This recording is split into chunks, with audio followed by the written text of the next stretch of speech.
Hey everybody, welcome back to the Right Coin Podcast. I'm your host, Joshua Wright, and this week I'm going to be talking about how the Bahamas plan to eliminate their usage of the penny. I'm also going to discuss how people in the U.S. feel about the penny and how people see the Bahamas getting rid of it as a sign the U.S. should follow suit. I'm going to give my opinion about this and what I think of the topic. And I'm also, in the term of the week, this week is going to talk about objects that are being held on coins, what they are and what they're called. And the trivia, if you haven't figured out by the theme of the trivia yet, the trivia is going to be penny related. So let's go ahead and get into the term of the week, which is attributes and adjuncts. An attribute is usually something attached to or held by the figure portrayed. Thus, a bust might be a lorette or diademed, hold a scepter or palm branch. A standing figure might be naked or draped, wear headgear or not, or hold branch, cornucopia, orb, spear, specter, and the like. Scepter, not specter, scepter, and the like. An adjunct is usually disconnected from the figure itself, seated on the ground line or in the field, perhaps flying in the field, crowning the type, or even attached to the throne on which the main figure sits. In composing descriptions of types, it is well to subordinate these elements verbally. First the type, then its attributes, then adjuncts. Generally speaking, the description of images will move from left to right after the central figure is described. So following that, the trivia question is, who suggested the design for the first penny? Options are Benjamin Franklin, James Buchanan, Abraham Lincoln, or Mary Todd Lincoln. If you know anything about coins, you figure out the last two probably aren't it. And so this article was written by Joshua McMorrow Hernandez and was published on the Coin Week website on September 27th this year. I am going to read this article based off directly from the website. I didn't have time to get it summarized or anything, but it's not going to be so much it's going to be more word for word because there's a lot with this topic, and it gives some stats I didn't feel like trying to convey, and just easier to read it off of the website. And I'm going to link it below, so if I skip over anything or you want to go back and see, oh, he missed this, this, and this, because I am human, I make mistakes, you can go back and read that. And then following that, I'll give you the trivia answer, and then that'll be it. So go ahead and just getting into the article. It starts off with this. While the United States continues pumping out billions of 1-cent coins, the Bahamas will become the next country to eliminate the 1-cent coin. The island nation, sitting less than 100 miles east of West Palm Beach, Florida, will officially demonetize and withdraw its 1-cent coins beginning in 2020, following a recent study conducted by the Central Bank of the Bahamas and Secura Monday International. That suggests that the lowly denomination has outlived its usefulness in the island. According to the central bank study, only 52% of Bahamian population regularly uses 1-cent coins for making payments. Some 78% of the consumers never or rarely return their accumulated 1-cent coins to a bank or post office, and just 39% of retailers and banks regularly receive 1-cent coins during the course of business. Interestingly, 61% of businesses estimate the cost of handling 1-cent coins was equal to or higher than the face value on the coin. Meanwhile, the Bahamas 1-cent coin has its purchasing power diminished by 90% since first being issued in 1966, yet it now costs it $1.04 more than the coin's face value to produce and distribute. With these findings from the study, the central bank concludes now is the time to end production of the 1-cent coin, and will subsequently issue its last cent on January 31st, 2020. 1-cent coins will be permitted for use as a medium of exchange of the Bahamas until December 30th, 2020, the last day before the denomination demonetization on December 31st, 2020. It will be accepted for redemption at the bank's partner locations through June 30th, 2021. So if you've been hunting boxes of pennies and found a bunch of Bahamas, plan a trip sometime in the next year or so, and you can go cash in some of those pennies for Bahama 5-cent nickels. Or not, because that'd be completely worthless, but it would still be interesting to make the trip just for that. Probably not something I'm going to do. So it now has a section where it's talking about low denomination coins are endangered numismatic species. Of course, such a swift end for the Bahamas 1-cent coin may seem shocking to those of us living in the United States, a country that has debated the fate of its own 1-cent coins since the late 1980s. The U.S. is among a shrinking number of nations still issuing 1-cent pieces or their economic equivalents. In the last couple of decades, a multitude of nations have eliminated low-denomination coinage, including Australia, Brazil, Canada, Denmark, Ireland, Norway, Sweden, South Africa, and Trinidad and Tobago, and Japan is apparently doing the same as well. Certainly, abolishing low-denomination coinage isn't easy. There are potential economic consequences to withdrawing a denomination, such as such as United States 1 cent coin from circulation. In all cases, the most immediate impact felt by consumers is the rounding of totals for cash transaction up or down to the nearest denomination increment. For consumers in the Bahamas, they will be rounding up or down to the nearest 5 cent increment. This is already the case in Canada, which issued its last 1 cent in 2012. When Australia withdrew its 1 cent and 2 cent coins in 1992, the 5 cent coin became its lowest denomination, and thus likewise the basis for rounding cash transactions there.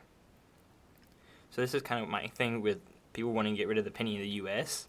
is you're going to be spending more money because businesses aren't going to round down to the last nickel. Like if things are 99 cents, they're probably not going to round to 95 cents. They're going to round up to $1. They're going to add another cent. They're not going to take money away. So in essence, you're saying, oh, I want to spend more money for objects that cost much less. So that's kind of my thing with why do you want to get rid of the penny. It's pointless. You're spending more. In virtually all cases, there's a net economic benefit to be had by removing low-denomination coinage from circulation. Governments save money with the elimination of coins that generally cost more to produce than their face value, and retail businesses often engage in more competitive pricing practices that essentially negate the inflationary ramifications of losing a low-value denomination. So it's saying, oh, businesses will lower their prices, basically. What I just said will not happen. No business owner who understands the principles of business is probably going to round down. They're going to round up. And back to the article. So with more and more nations getting rid of their lower denomination coins, why has the United States continued to produce the 1 cent coin? Perhaps in part it's because a surprisingly large number of Americans still have a place in their hearts, if perhaps not their purses and pockets, for the coin that many call the penny. And so now it's getting into why the U.S. should get rid of the penny, which is the opposite of my view. I think we should keep it. I am not saying that as a coin collector because I do collect a lot of pennies. I'm saying this as someone who wants to not have to spend more money. But again, back to the article.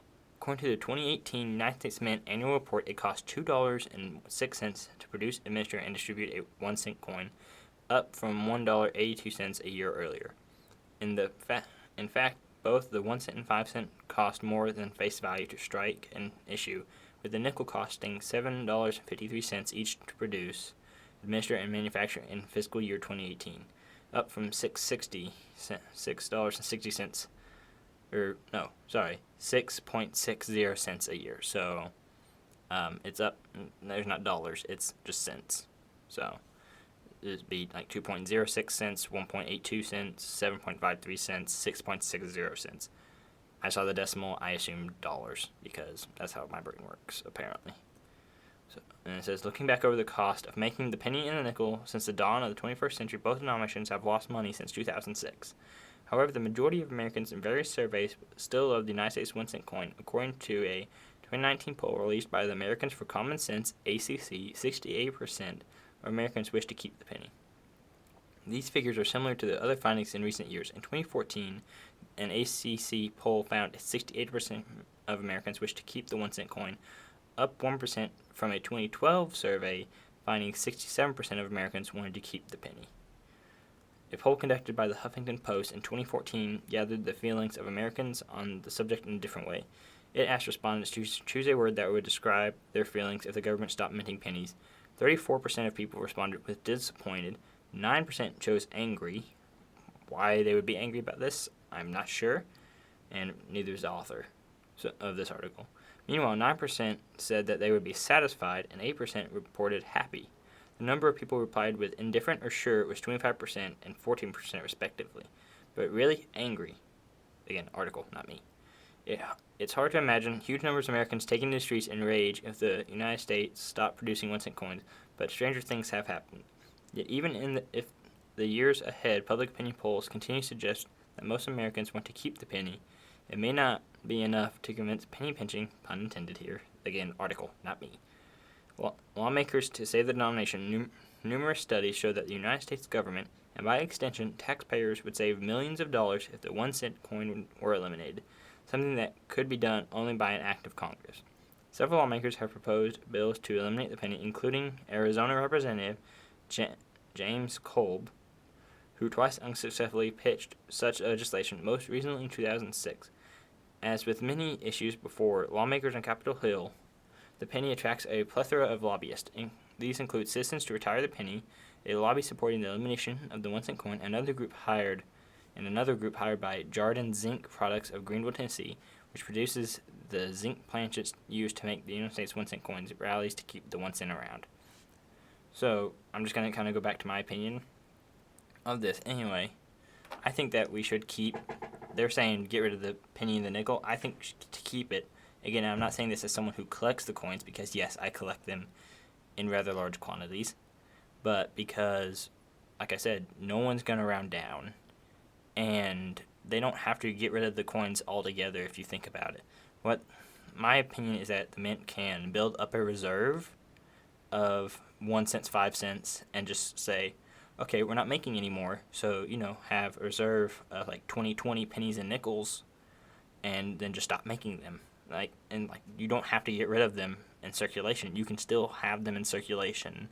It's not, coins last for years, because, even recently I found pennies from 1920s. It's been around that long. It's been around almost 100 years. So I think that the life now of it would last just as long. So if you plan ahead, there's no need in getting rid of the penny entirely. Just stop making it. If it's costing so much to produce, lower your costs by not getting rid of it. Just stop making it. So that is kind of my opinion. If you guys have a different opinion, put it in the comments. I'll try to respond, I'm sure. But my thought is, opinions are like butts. Everybody's got one. Everybody's going to think theirs is the best. Okay, maybe not the best part, but you get the gist of it. Anyway, back to, finishing the episode. The trivia answer, the question was, who first introduced the design of the penny? And that answer was Benjamin Franklin. If you thought it was Abraham Lincoln or Mary Todd Lincoln, you might want to think about it. The penny was around a little bit before they were. And so I just want to thank you guys again for tuning in. I hope you enjoyed the episode.